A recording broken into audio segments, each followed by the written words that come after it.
Hello, and welcome to another episode of Real Gear Talks. Today's installment is going to be a bit of a departure from the usual, and instead of doing a watch review, I'm going to be discussing why I've decided to keep my Invicta Pro Diver automatic despite my general feelings towards Invicta and Homage watches. I'll also be doing a quick review of the EULIT German-made Perlon strap that I've recently purchased to complement the watch. Before I get started, I should do a quick wristwatch check. Today I'm wearing my Victorinox Officer Mechanical on the bracelet, which I typically don't do, but it is an absolutely fantastic bracelet for the price point. And if you're interested in learning more about this watch, I highly recommend that you check out my review of it. I'll leave a link down below in the video description. So without further ado, I'll roll the introduction and then we'll jump right in.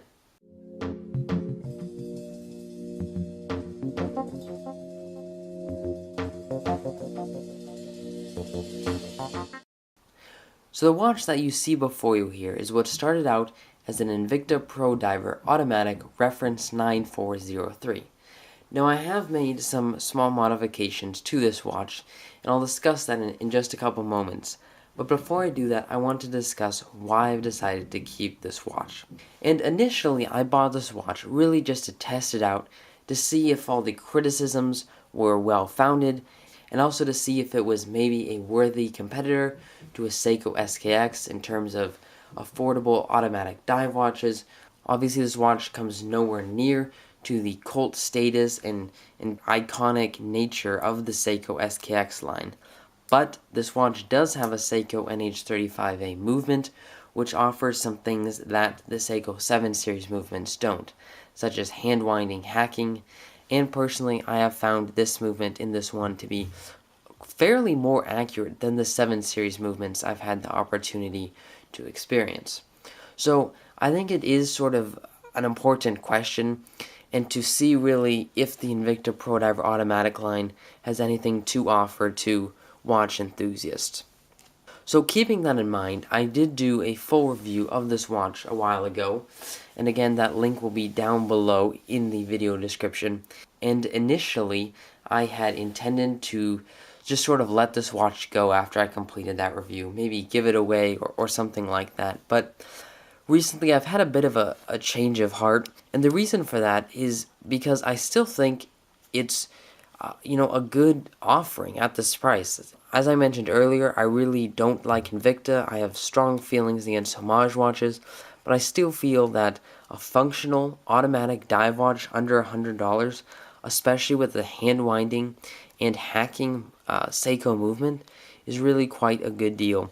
And currently I don't own any Seiko watches or anything with Seiko automatic movements, and I personally think that having a watch with a good Seiko automatic movement as a good beater is really something every collection should have, and as such I've decided to keep this watch at least until maybe I replace it with an SKX down the road. Okay, so now that I've got that out of the way, I'm going to discuss the modifications that I've made to this piece. So the first one, that's probably the most obvious, is that I've removed the Cyclops. This watch did originally come with a Cyclops, as do all of the Invicta Pro Diver automatics, and the reason I removed it is fairly simple. Firstly, if you have a real Submariner, you'll probably notice that the Cyclops will magnify the date about 2.5 times, I believe. Or it will, better said, it magnifies the date so that it fully expands in the Cyclops. But the Cyclops here was really not very effective, and I'd probably say that it magnified it only about 150%, and it was really more of a nuisance than anything. Also, anything I can do to this watch to kind of make it a bit less of a Submariner homage, I'd like to do. And there are a lot of videos discussing and showing you how to remove the Cyclops from these Pro Divers, and it's really quite easy. I was surprised, and the tool I used is this here, which is essentially a small butane torch, and it shoots a fairly small focused blue flame, and I simply held that over the Cyclops for maybe 5 solid seconds, and then with a little X-Acto knife I simply kind of wedged in between, and it came off really quite easily.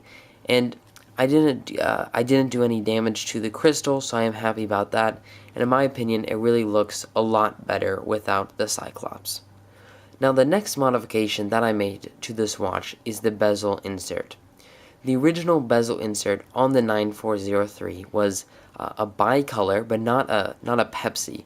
It was a Coke with this here red, so like on a GMT bezel insert. But of course with a 60-minute count-up bezel configuration. So the reason I removed that is those bicolor bezels on a 60-minute count-up really serve no purpose, at least not that I'm familiar with. Of course, the traditional use of a bicolor bezel insert would be to mark the difference between day and night on a GMT watch, but this obviously isn't a GMT watch, and as such it seems completely pointless, and I just didn't care for it. I just didn't care for that, the fakeness of it, I guess you could say.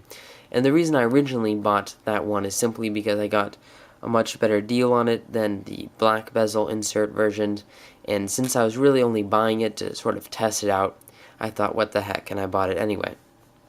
But since I've decided to keep this watch at least for a little bit longer, I've decided to replace the bezel insert, and I would say that this insert is maybe a slight upgrade over the OEM insert, and this will be hard to see, but it does have a shielded loom pip, which the original one did not have. That being said, though, I have noticed that the actual loom, the luminescence, is weaker than the original one was, and quite a bit weaker than the Invicta loom. A lot of people have said that their Invicta Pro Divers, that the loom on them is quite disappointing. The loom on mine is actually quite decent. Obviously not Seiko Monster standards, but it does the job for sure. Though I must point out that the loom here is almost unseeable, which is definitely a disappointment.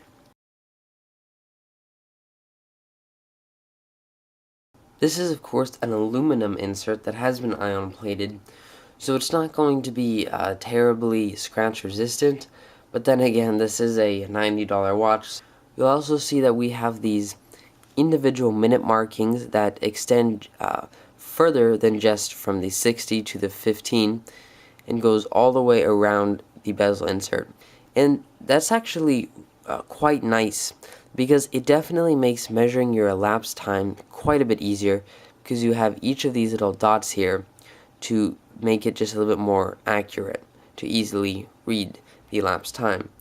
And for instance, if you look at a Rolex Submariner, at least the current models, you'll notice that there are none of those dots. It's just from 60 to 15 is very similar, but then those little dots just aren't there. And when measuring elapsed time, when using the bezel on a Submariner, it can be sometimes a little bit challenging to know exactly which minute. Of course, if you line it up really well, it is 120 click, but so if you lined it up on one of the exact indices, you could guesstimate fairly easily. But then again, I do really appreciate that it at least slightly differentiates from a Rolex Submariner bezel insert. That being said, there are also these inserts available without those dots if you prefer a little bit of a cleaner look, but I do recommend this one because, like I said, it's functionally useful and it's a slight differentiation from a Rolex Submariner. Now, I did order this one from eBay for about $20 US. There are also a number of cheaper options. I think you can probably pick them up for just over $10, but the reason I went ahead with this one was because the seller had really good reviews about their bezel inserts, and they also shipped it with a really nice adhesive that made the installment process a lot easier. Now it's time to discuss the most important piece, and that is of course this amazing Perlon strap from EULIT. Now for those of you who are not familiar with Perlon straps, they have their origins with the British Armed Forces dating back to the 60s. And they really do have quite an interesting history, and you can read a lot about that online. I'm not going to get too in-depth about that in this video. But they are characterized by their infinite resizability due to the lack of predetermined holes and the nature of the weave material. They're also characterized by the fact that they will dry very quickly after being submerged in water and getting wet, and that they also do not stretch when wet. So they're really a great option for active lifestyles or anybody looking for a strap that can handle water activities. Now let's take a look at this Perlon strap here before you. Now this is the EULIT Perlon 20mm with polished hardware. Here is the actual tag that was on the strap, just to show you here how that's spelled, the actual name of it, Perlon, made in Germany, as I mentioned earlier. And again, this is obviously the 20mm, and there you can see the model number. And they do also come with gold PVD hardware, but unfortunately I haven't seen any brushed or black PVD offerings, at least for this specific strap, the Perlon strap. EULIT does though also produce several other versions, including a two-piece Perlon style strap, and I'm not sure if those might come with some black PVD or brushed offerings. I just haven't had the opportunity to look into that yet. They do also though come in a variety of colors, including blue, brown, gray, and the black version that I have here, of course. Now the next thing I should mention is where to buy these. From what I've read, the only authorized dealers of these straps is Holben's Fine Watch Straps and Watch Gecko. I ordered this one from Holben's eBay site, but they do also have a website, as does Watch Gecko, and I'll leave the links in the comments section if you're interested. You'll also see here that when I ordered this one, they did send me a pair of spring bars, 20mm of course, and that is a nice touch. I paid about $25 for this one, which is definitely more than most Perlon straps, and I'm going to discuss why I think that is still a great offering in just a minute. But before I do that, I should also mention that EULIT is a German brand, and they are of course German made, but also that they are accredited with being the original maker of the genuine Perlon strap. Now that might have something to do with the fact that I read that there are apparently a number of brands that make knockoff or even counterfeit EULIT straps. And although I can't personally attest to the truth of those statements, I can recommend that you should probably stick with either Watch Gecko or Holben's. Now on to the strap itself and why I think it's worth the $25. The first reason has to be the quality of the weave. If I get a closer shot here, you'll notice that the weave is just fantastic, for lack of a better way to put it. It's just so tightly woven, it's so even, so symmetrical, so neat. You'll notice that the gaps are really very tiny, so it will hold the prong of the buckle in very tightly and securely. You'll also notice that the pattern is just so even, it's so symmetrical. There's no flaws or anything, typical German craft. And that's really, it's just absolutely fantastic. I really can't describe to you how satisfying that is. And that really just completely adds to the overall enjoyment of wearing this particular Perlon strap. I should point out that the strap is actually fairly short. Let me pop it on my wrist so you get a better idea of what I mean. Now my wrists are just under 7 inches, so you should keep that in mind. And I was honestly a little bit surprised. I thought that it would be a bit longer for sure, and that I probably would have to cut it down, seeing that my wrists are definitely on the smaller side. So there we go. Now, as I mentioned, my wrists are just under 7 inches, and you'll see that the strap comes right up to there. So it's really not terribly long, and you'll notice that we only have about that much, I don't know, maybe 1.5 inches of extra usable space. So if your wrists are any larger than about 8.5, I might recommend that you look at one of their other offerings or a different strap altogether. The next thing that really makes this strap such a great option is the quality of the keeper. Too many watch straps suffer from keepers that are too loose and do not adequately hold the excess strap into place. but I can proudly say that this keeper does an absolutely fantastic job. You'll notice that there's really only a very small amount of space there for your extra strap to go into. So if I just kind of put that in like that, you'll notice that it holds it almost flush on top of the strap, and that's really fantastic. I personally cannot stand when keepers don't do a good job of that. Now on to the next thing, and that is the buckle. Now if you note the design of the buckle, it's not really that different from most other Perlon straps. What does make this buckle stand out is the quality, especially the steel. This is of course stainless steel, and you'll notice that the thickness, it's not overpowering, but at the same time it's not like some of those really cheaply built Perlons where the buckle is so thin it almost feels like it might bend or something like that. So I think they've done an absolutely fantastic job with that. We do have it signed here, EULIT, just sort of etched in there. Personally, I think that it probably would have looked a bit cleaner without that. I don't really care too much for branding on my aftermarket straps. That being said, though, I don't think it's a huge positive or negative either way, and it's really just not a huge deal to me. Last but not least is the fit of the Perlon, and this has a lot to do with the weave. Because the little gaps are so tiny, when you actually use the watch strap, you'll notice that it just holds it so securely in place, because it actually takes a fair amount of effort to push the prong through at any sort of given point, and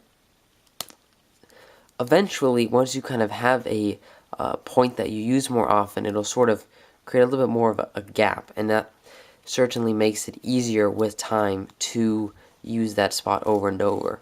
But you'll notice that because it's so tightly held in there, the prong, there's just no give. It's so secure, and I really appreciate that with this strap.